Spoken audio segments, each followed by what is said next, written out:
12 News is your election headquarters, and people in Evadale are voting on a $24 million school bond package. This would pay to build 2 new schools and to remodel the junior high.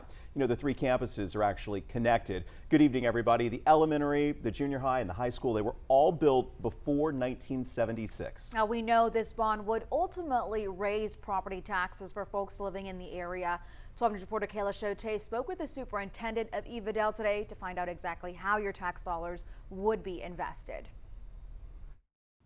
The Evadale ISD superintendent tells 12 News that students are learning in an environment with faulty plumbing, broken AC, and old classrooms. Right now we're having to move from this classroom to this classroom because the AC is not working. Evadale Independent School District had a comprehensive study done in 2020, which found a lot of costly problems. Problems the district says will be easier and cheaper to fix by tearing down and starting over. Hopefully those things will be eradicated and you can just have a little better, more positive environment. The district consists of 3 campuses that are connected. All were built before 1976. The $24 million bond would pay for 2 new schools and a remodeling of the junior high. Well, I'm for it. I have 2 grandchildren that go down there, and I want them to go to a place that they can be proud of. Carol Langford's late husband, Robbie Langford, also served as the director of maintenance for Evadale ISD. And he would come home and tell me about the leaking roofs, about the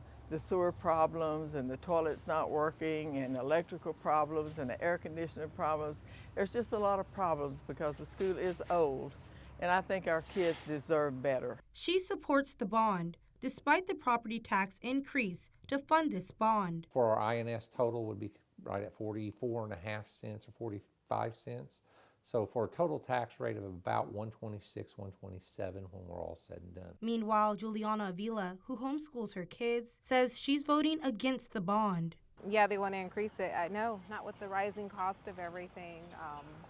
I think there needs to be a better plan in place to show exactly where that money is going. If this bond passes, the new elementary school will be built behind the current campus. The small junior high wing will move into the media center. That media center will expand to include classrooms for kids. The current high school will be demolished, rebuilt, and expand. This will allow us to move forward and take the money that's there to educate kids and focus that money on that instead of trying to keep our facilities just up. Early voting has already begun. The school's bond website has an interactive property tax calculator to see how much extra you'll pay. We have a link on our 12newsnow.com website. In Evadale, Kayla Shote, 12 News. Thank you, Kayla.